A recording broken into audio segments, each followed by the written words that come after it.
로마서 12장 10절 한 절만 제가 봉독하도록 하겠습니다. 형제를 사랑하여 서로 우애하고 존경하기를 서로 먼저 하며. 아멘. 다 같이 한번 다시 읽어볼까요? 시작. 형제를 사랑하여 서로 우애하고 존경하기를 서로 먼저 하며. 네, 이 시간 말씀의 제목은 형제를 사랑하라입니다. 형제를 사랑하라 라는 제목으로 하나님의 말씀을 증거하겠습니다. 사랑이라는 것은 무엇인가요? 사랑은 지난 시간에 희생과 또 행위라 그랬습니다. 사랑에는 반드시 자기 희생이 따르고 또 말과 혀로만 하지 말고 행함과 진실함으로 하라 그랬으니까 사랑에는 반드시 진실한 행위가 따라와야 됩니다. 자기 희생적 행위가 사랑에는 있어야 되는 것이죠. 그뿐만 아니라 사랑은 단순히 희생하기 때문에 힘든 것만으로 끝나는 게 아니에요. 희생하니까 힘들겠다. 희생하니까 괴롭다. 그래도 참고 해야 된다. 그것은 사랑이 아니죠. 사랑에는 기쁨이 있습니다. 사랑은 사랑하는 대상을 지속적으로 즐거워하는 기쁨이 있어요. 남녀간의 사랑에도 보면은 서로가 사랑할 때 희생하지만 그 희생이 큰 기쁨으로 다가오죠. 그 헌신이 기쁨으로 다가와요. 부모와 자식 간의 사랑도 부모가 자식을 낳고 키우면서 힘이 들지만 거기에 기쁨이 있고, 그리고 우리가 하나님을 사랑하는 것도 우리의 육체의 연약성과 부패성 때문에 순종하기 어렵지만 그러나 은혜를 받아서 순종해 나갈 때 거기 기쁨이 있는 거예요. 형제 사랑도 마찬가지입니다. 우리가 형제라고 하면은 그리스도인들을 가리키는 거예요. 여기서는 형제가 누구예요? 그리스도인들입니다. 우리가 원수까지 사랑해야 된다고 예수님께서 말씀하셨지만 특별히 형제 사랑을 성경에서 많이 강조합니다. 그리스도인들끼리는 서로 사랑해야 될 특별한 의무가 있어요. 왜냐하면 형제이기 때문입니다. 형제 사랑은 거기에는 희생이 따라야 돼요. 왜냐하면 교회에 나오는 모든 그리스도인들은 각자 살아온 방식이 다 달라요. 대한민국은 비교적 혈통적으로는 동일합니다.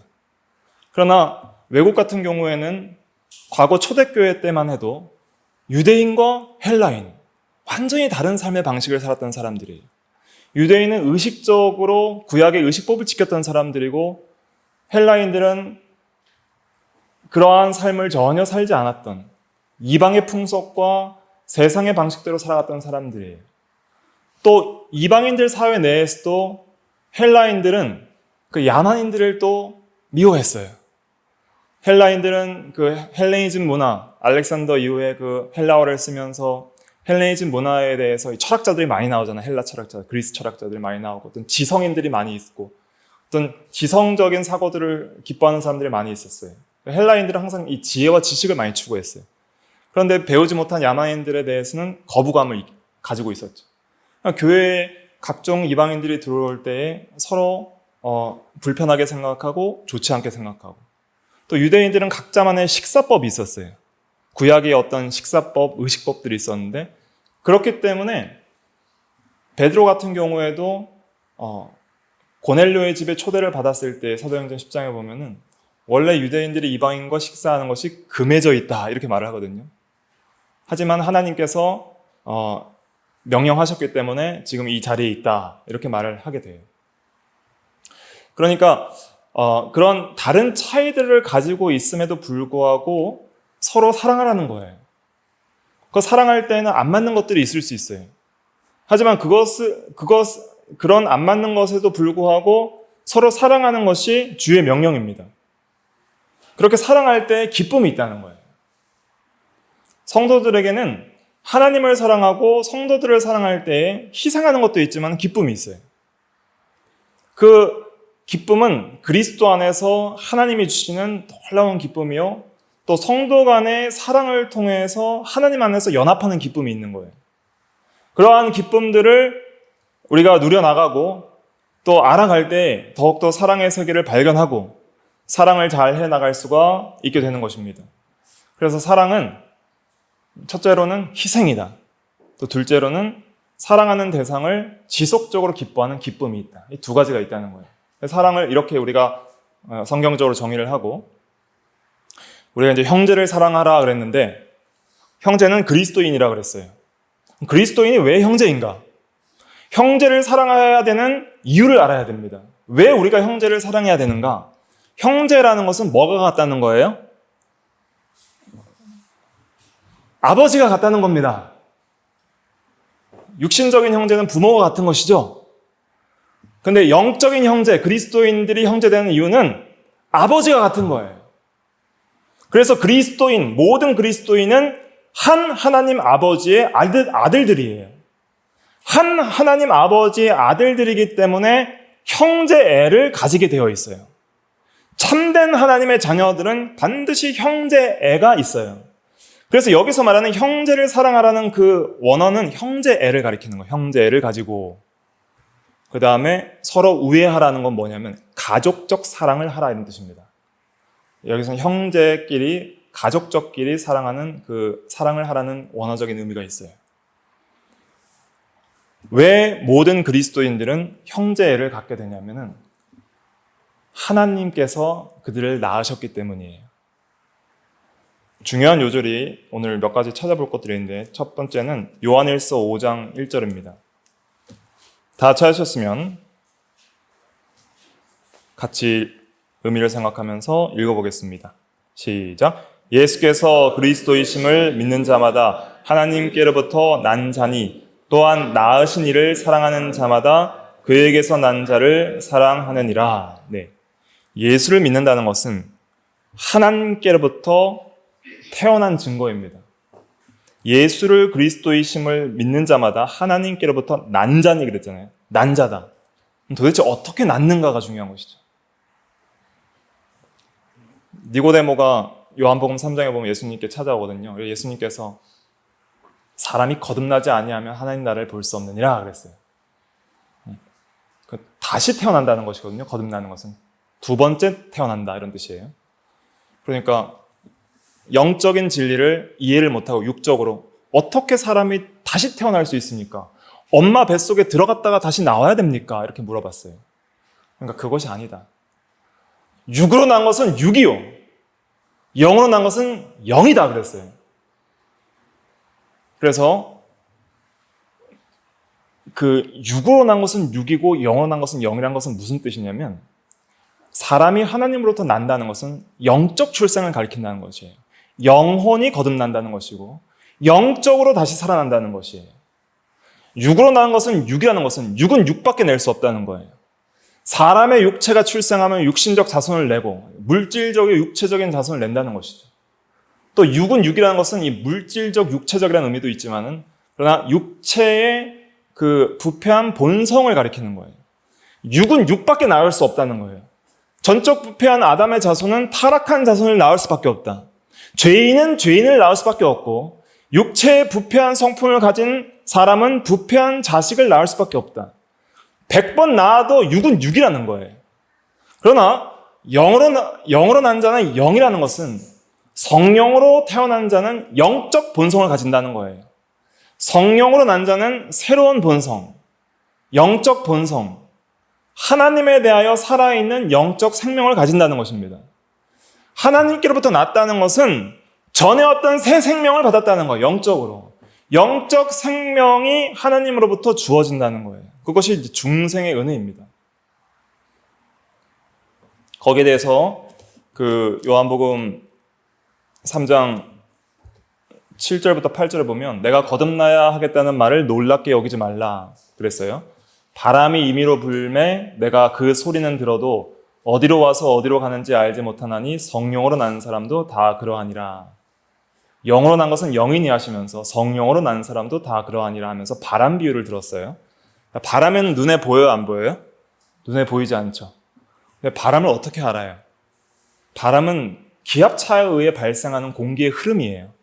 근데 그 공기의 흐름은 눈에 보이지 않아요. 그러나 그 바람이 마찰이 될 때에 나는 소리와 내가 바람을 맞았을 때에 마찰되는 그 느낌을 통해서 바람이 분다는 것을 알 수 있죠. 그것처럼 바람은 현상을 통해서 감지할 수 있듯이 성령으로 난 것은 어떤 면에서는 신비해요.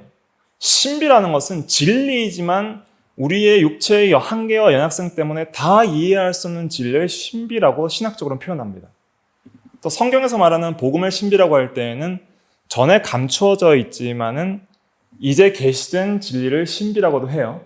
성경에서. 그러니까 전에는 몰랐지만 이제 예수 그리스도를 통해서 새롭게 밝히 드러난 진리를 신비라고 표현하기도 하지만 보통 신학적으로 신비라고 할 때는 진리는 진리지만은 우리 인간 이성으로 어느 정도 이해할 수 있지만 다 이해할 수 없는 신비한 진리를 가리켜서 신비라고 표현해요.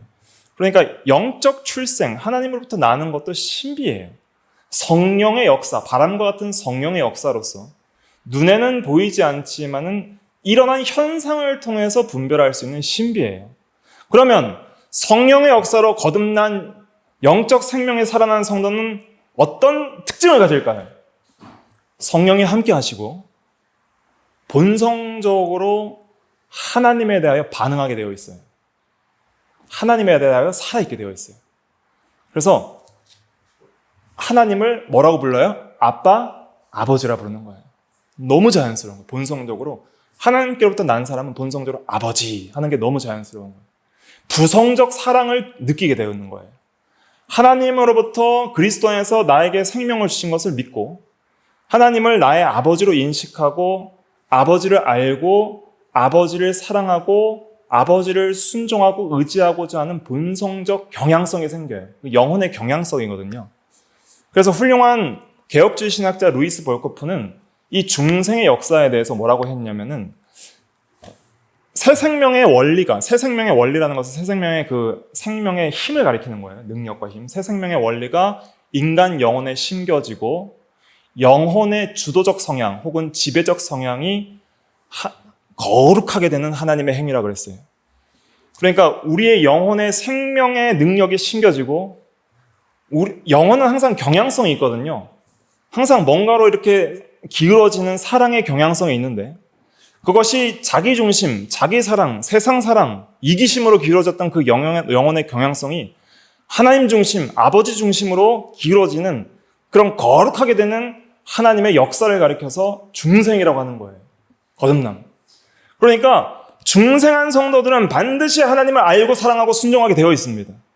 하나님을 찾게 되어 있어요. 어린아이가 아버지와 어머니를 찾듯이 하나님을 찾고 부르고 예배하고 기도하고 찬양하고 의지하게 되어 있는 거예요. 하나님을 뜨겁게 사랑하게 되어 있어요. 그것이 영원히 산 증거입니다.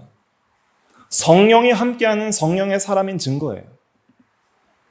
그렇게 아버지를 뜨겁게 사랑하는 사람은 누구도 사랑하게 되냐면 아버지로부터 난 다른 성도들을 사랑하는 거예요. 그래서 이제는 성도를 사랑할 때 우리가 진리 안에서 사랑해야 되는데 다른 성도들 볼 때 항상 이렇게 생각해야 됩니다. 아버지로부터 난 하나님의 아들들이다.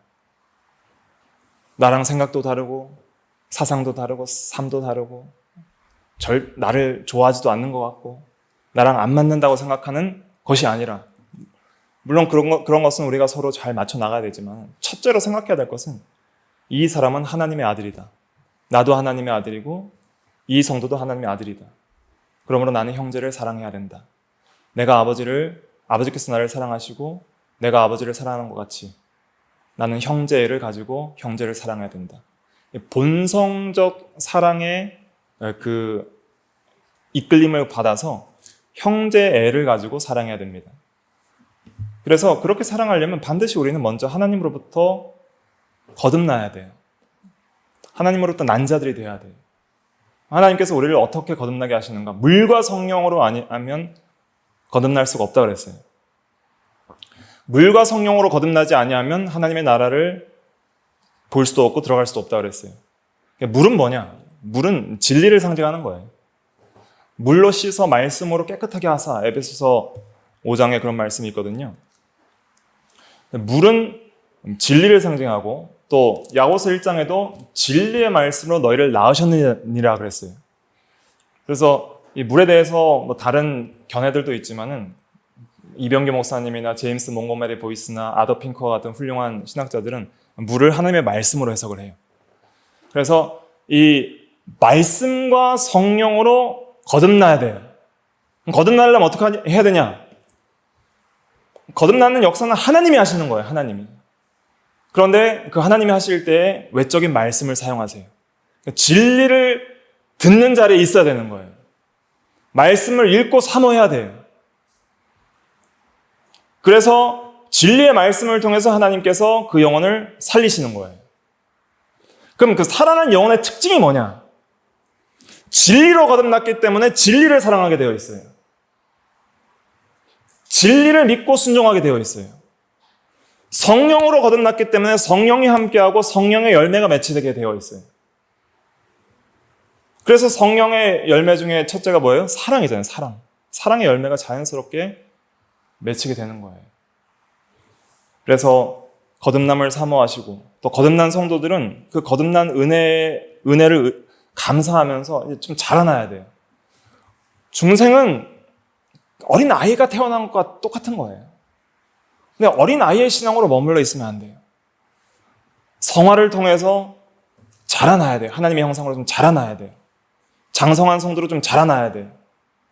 좀 오래 참고 인내하고 희생하고 사랑할 수 있는 그러한 성도로 자라나야지 신앙생활 오래 했는데도 아직도 계속 어린아이와 같이 젖만 먹으면 안 되는 거예요. 히브리서 4장에 보면은 너희를 단단한 식물로 가르칠 수 없고 아직도 어린아이 같아서 젖으로밖에 먹일 수 없다고 말했거든요.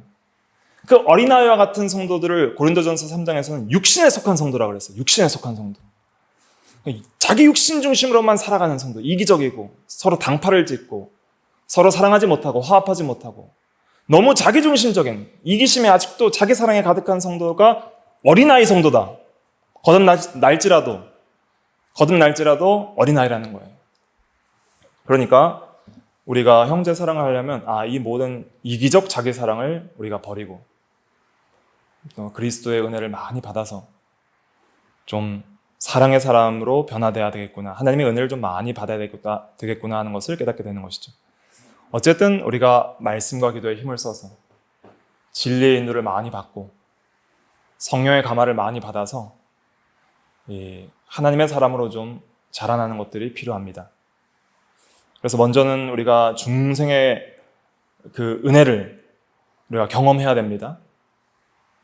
하나님께로부터 난 자들은 반드시 하나님을 아버지라 부르고 찾게 되어 있어요. 그런 내가 하나님의 자녀라는 확신을 가지면 다른 성도들을 볼 때에도 그들도 하나님의 아들들이다 하는 마음을 가지고 봐야 되는 거예요. 항상. 그래서 요한복음 1장 12절에도 보면은 영접하는 자 곧 그 이름을 믿는 자들에게는 하나님의 자녀가 되는 권세를 주셨나니 이는 혈통으로나 육정으로나 사람의 뜻으로 나지 아니하고 오직 하나님께로부터 난 자들이니라 그랬거든요. 그러니까 하나님께로부터 난 자들의 특징은 뭐냐면 혈통, 육정, 사람의 뜻 이걸로 나지 않는다는 거예요. 혈통은 어떤 혈통적인 방식, 육정은 어떤 성적인 관계의 방식, 사람의 뜻은 남편의 뜻이나 인간적인 의지로 난 것이 아니라 하나님께로부터 난 자들이라는 거예요. 그것이 하나님의 자녀의 특징이라는 거예요. 하나님께로부터 난 자들이라면 반드시 하나님의 자녀들을 사랑해야 된다는 것입니다.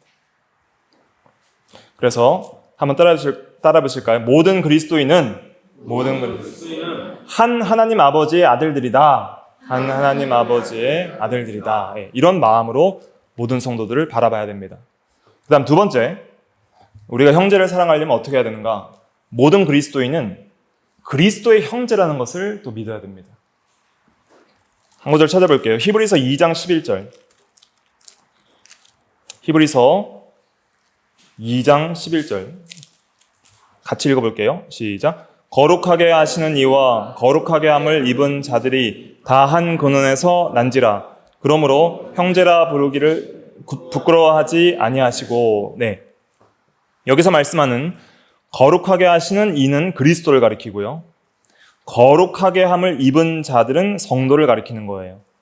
다 한 근원은 하나님 아버지를 가리키는 것이죠. 그리스도도 하나님 아버지로부터 나시고 성도들도 하나님으로부터 난 자들입니다. 그리스도는 그래서 독생자라 그래요.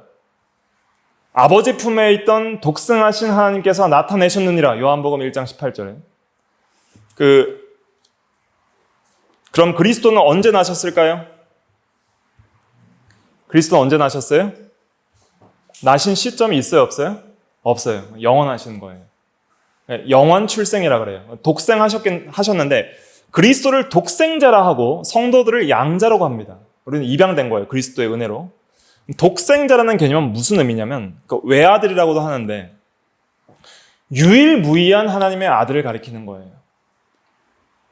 하나님은 기본적으로 가족적 관계를 가지신 삼위일체 하나님이십니다. 자, 하나님 아버지는 영원하세요. 아들이신 성자 하나님도 영원하세요. 그러니까 하나님은 영원부터 아들과 아버지의 관계를 가지신 분이에요. 그리스도는 언제 출생하셨는가? 영원히 계시기 때문에, 창세 전부터 항상 계셨기 때문에 그리스도의 출생은 영원전 출생이에요. 그래서 신앙고백서에 보면은 신앙고백서 그 제2장 하나님과 삼위일체 3항에 보면 그 삼위일체에 대해서 이렇게 말합니다. 본체와 능력과 영원성에 있어서 동일하신 한 하나님이 삼위로 계시니 성부와 성자와 성령이니라. 성부는 아무에게도 나시거나 나오시지 아니하시고 자존하시고, 성자는 아버지로부터 영원히 나시고, 영원히 나신다는 표현이 이게 신비적인 신학적 표현이에요. 나시긴 나시는데, 독생자이기 때문에 나시긴 나시는데 영원히 나신다는 것은 시작이 있다는 거예요, 없다는 거예요? 없다는 거예요. 항상 계셨다는 거예요. 하지만 아버지로부터 나신 독생자라는 거예요. 그래서 성령은 아버지와 성자로부터 영원히 나오신다, 발출하신다. 왜냐하면 아버지께서 보내시는 성령인 동시에 그리스도께서 보내시는 성령이기 때문에. 그래서 그리스도를 생각할 때 그리스도는 하나님 아버지로부터 영원히 나신 분이시다. 이것이 정통신학이에요. 영원히 나신 독생자이시다. 유일무이하신 하나님의 아들이시다. 그러니까 하나님의 존재 자체가 영원 전이라는 것은 이 세상에 아무것도 없을 때예요. 아무것도 없을 때 창세 전부터 아버지와 아들은 사랑의 교제를 나누고 계셨던 거예요. 성령 안에서. 그 놀라운 가족적 사랑이 우리에게도 주어지고 명령되는 거예요. 그러니까 그리스도를 알면은 아버지를 알게 되어 있어요. 아들을 아는 자가 아버지를 아는 거예요. 우리가 하나님 아버지를 바로 인식하는 것은 아들이신 그리스도를 통해서 아버지를 인식하는 거예요. 아들이신 그리스도를 통해서 아버지 하나님이 계신 것도 인식하고, 아들이신 그리스도를 통해서 우리가 하나님의 자녀로 입양되고 자녀가 되는 권세를 얻게 하신다는 것도 믿는 거예요. 영접하는 자, 곧 그 이름을 믿는 자들에게 하나님의 자녀가 되는 권세를 주셨다 그랬잖아요.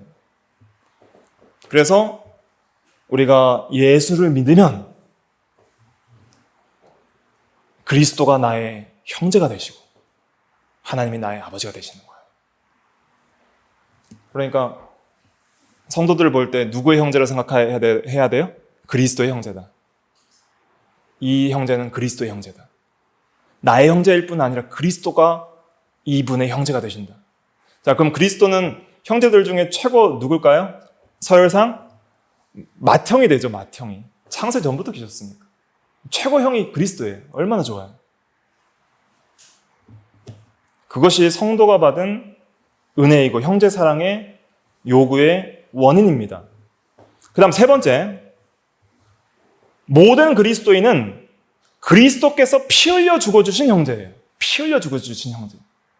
고린도전서 8장 11절 찾아볼게요. 고린도전서 8장 11절 같이 읽어볼게요. 시작. 그러면 내 지식으로 그 믿음이 약한 자가 멸망하나니 그는 그리스도께서 위하여 죽으신 형제라. 그는 할 때에 성도를 가리키는 거예요. 그는 그리스도께서 위하여 죽으신 형제라. 이걸 외우십시오. 그는 그리스도께서 위하여 죽으신 형제라.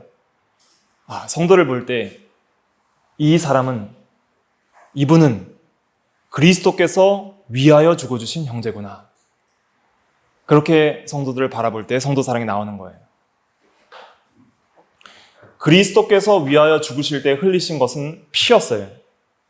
그래서 베드로전서 1장 18절과 19절에 보면 너희가 대속함을 받은 것은 은이나 금같이 없어질 것으로 된 것이 아니요 오직 흠없고 점없는 어린 양 같은 그리스도의 보배로운 피로 된 것이니라 그랬습니다. 우리가 그리스도의 보배로운 피 흘림으로 대속과 구속을 받았습니다. 죄사함과 영생을 받았어요. 피는 무엇이죠? 피? 피가 뭐예요? 생명입니다. 피는 생명이라 그랬어요. 창세기 9장 4절에 보면 생명되는 피라 그랬어요. 생명되는 피. 그 피에 생명이 있음이라 그랬거든요. 하나님께서. 피 흘리셨다는 것은 생명을 희생하셨다는 뜻입니다. 보배로운 피를 흘리셨어요. 그럼 그 피값이 은이나 금으로 칠 수 없는 거라 그랬어요. 그럼 그 피값은 얼마나 가치가 있을까요? 그리스도께서 위하여 죽어주신 형제인데 그 죽어주실 때 흘리신 피, 나뿐 아니라 여러분들 위해서 그리스도께서 피를 흘리셨을 때 그 피는 생명의 값인데 그 생명의 가치는 얼마일까요? 예수님께서 한 사람이, 한 영혼이 천하보다 귀하다 그러셨죠. 한 사람의 생명은 우주 만물 다 합친 것보다 귀하다는 거예요.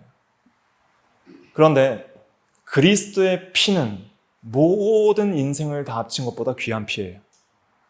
왜냐하면 그리스도는 참 하나님이시기 때문입니다.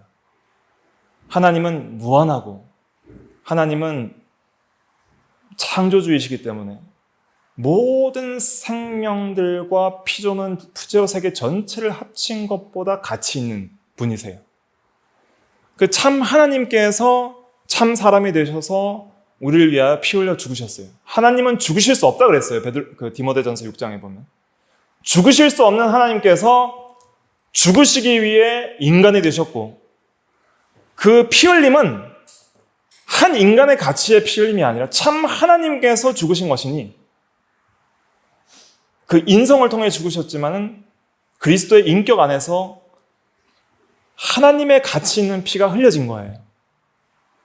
신비인데. 그래서 사도행전 20장 28절은 이렇게 말합니다. 하나님이 자기 피로 사신 교회라고. 하나님이 자기 피로 사신 교회라고 사도행전 20장 28절에 이렇게 말을 해요. 하나님의 피가 어디 있어요? 하지만 그리스도의 인성 안에서 피 흘리신 그 피는 그 가치가 하나님의 죽으심의 가치만큼 무한하다는 것을 말해주는 거예요. 그래서 여러분들은 형제를 보실 때 그리스도께서 무한한 가치의 피 흘림의 죽으심을 통해 죽어주신 형제다. 그리스도께서 위하여 죽어주신 형제다. 그렇게 바라보면서 사랑해야 하는 것이죠. 그 다음 네 번째는 모든 그리스도인은 그리스도와 한 몸입니다.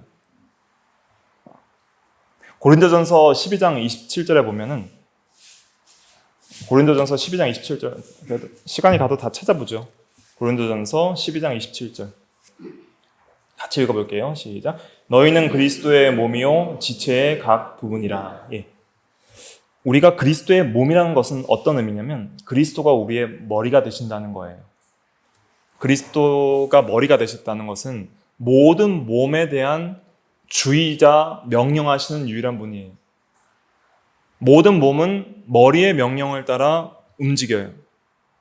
그리고 그리스도의 몸이라는 것은 그리스도께서 자신과 같이 여기시는 교회라는 거예요. 모든 성도 개개인은 그리스도께서 자기 자신의 몸처럼 여기시고 자신과 동일시하십니다.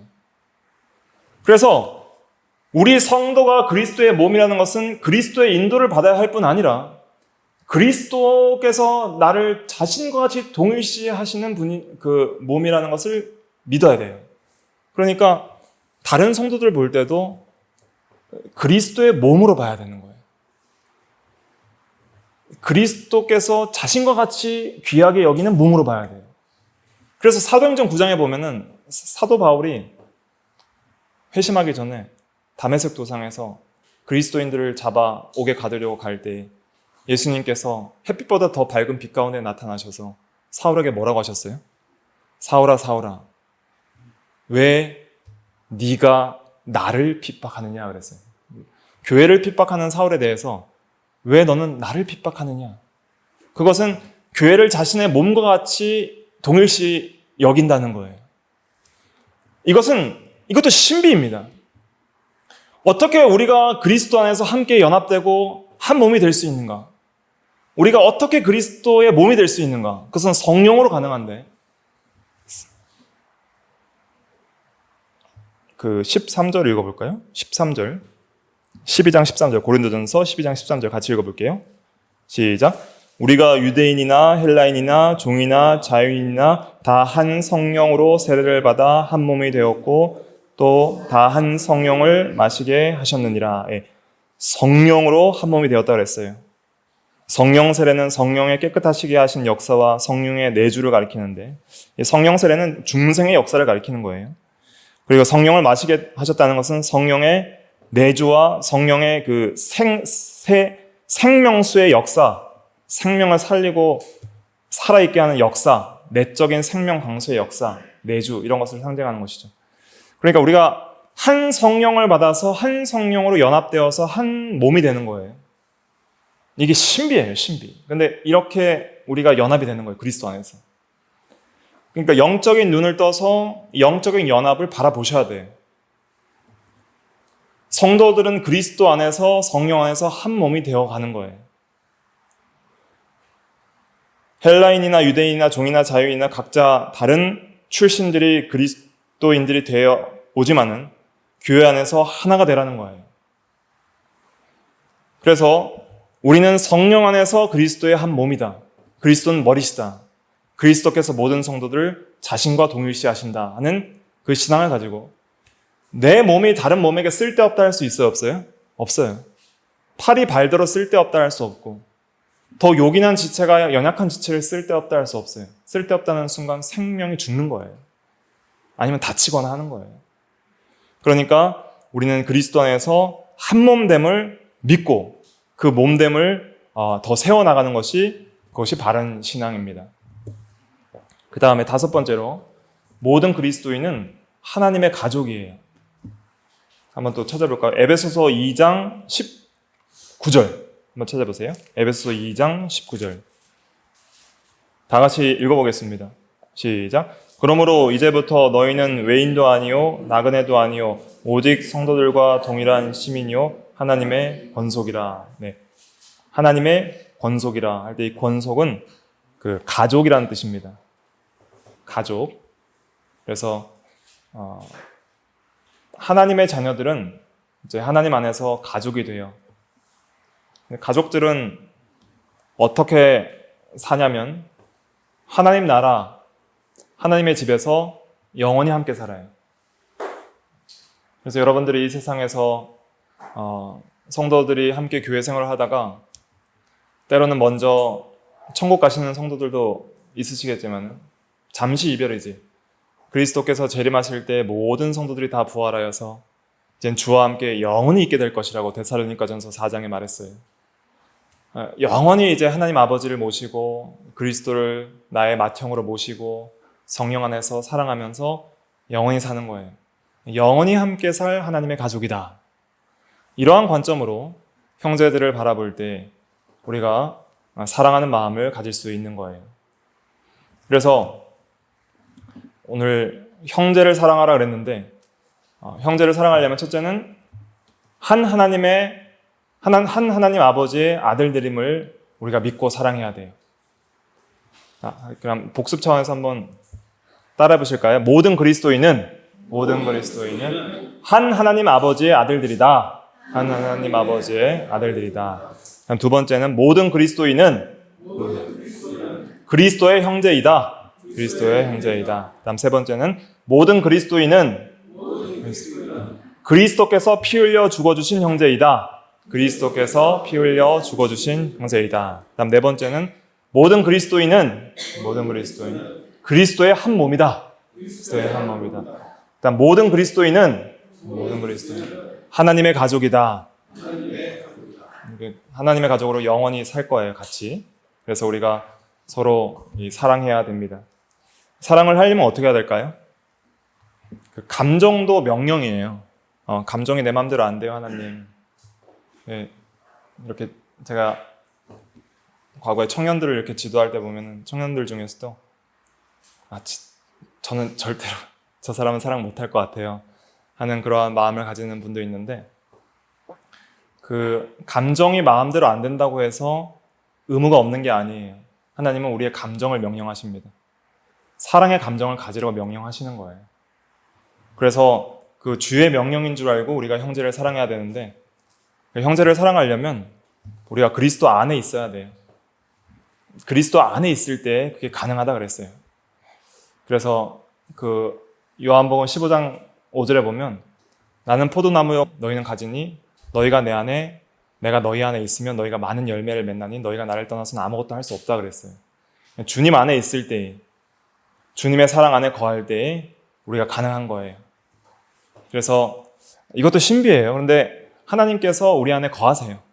그리고 그걸 믿으시고 또 주님이 주시는 생명과 사랑의 능력이 있어요. 그걸 받으셔야 돼요. 내 힘으로 안 되면, 내 힘으로 안 돼요. 그래서 주님의 사랑을 받아야 돼요. 우리가 사랑하면 그가 먼저 사랑함이라 그랬어요. 주님의 사랑을 먼저 받고 우리가 사랑하는 대로 나가야 되고요. 그 다음에 사랑하는 법에 대해서 두 가지만 말씀드리고 마치면은, 자기를 희생해야 되고요. 먼저 사랑해야 돼요. 먼저 사랑하세요. 그래서 인사 안 하면 어떻게 해요? 나도 인사 안 하고 또 마음에 안 들면 나도 마음에 안 들게 행하고, 그렇게 하는 것이 아니라 인사 안 하면 먼저 인사하는 것이고, 또 나를 원수같이 여기면 내가 먼저 다가가는 것이고, 또 좀 기분 나쁘게 하면 내가 먼저 화해를 요청하는 것이고, 자존심을 버려야 되는 거예요. 부부간에 있어도 다투면 어떻게 해야 돼요? 먼저 화해해야 돼요. 먼저 자존심 굽히고. 남편이 먼저 화해하세요. 남편이 먼저 화해하시고, 또 하나님 감동되는 대로 먼저 화해하고, 먼저 사랑하고, 먼저 희생하는 게 중요해요. 왜냐하면 예수님께서 먼저 사랑했기 때문에 우리가 사랑하면 그가 먼저 사랑함이라. 그래서 기독교 신앙은 이런 거예요. 내가 공로가 있어서 하나님께서 우리를 받아주시는 게 아니에요. 내가 사랑을 하기 때문에 하나님이 우리를 사랑해 주신 게 아니에요. 하나님이 사랑하셨기 때문에 우리가 사랑하는 거예요. 하나님이 사랑하셨기 때문에 우리 보고 사랑하라고 명령하시는 거예요. 사랑을 받은 자로서 마땅한 반응을 보이라고 하시는 거예요. 그래서 사랑은 하나님께 우리가 충만히 받고, 이제 성도 사랑, 또 사람 사랑은 우리가 먼저 사랑해야 됩니다. 먼저. 하나님이 우리를 먼저 사랑하셨기 때문에 우리도 좀 먼저 사랑하는 그러한 좀 신앙이 좀 있어야 되겠습니다. 다 같이 기도하겠습니다.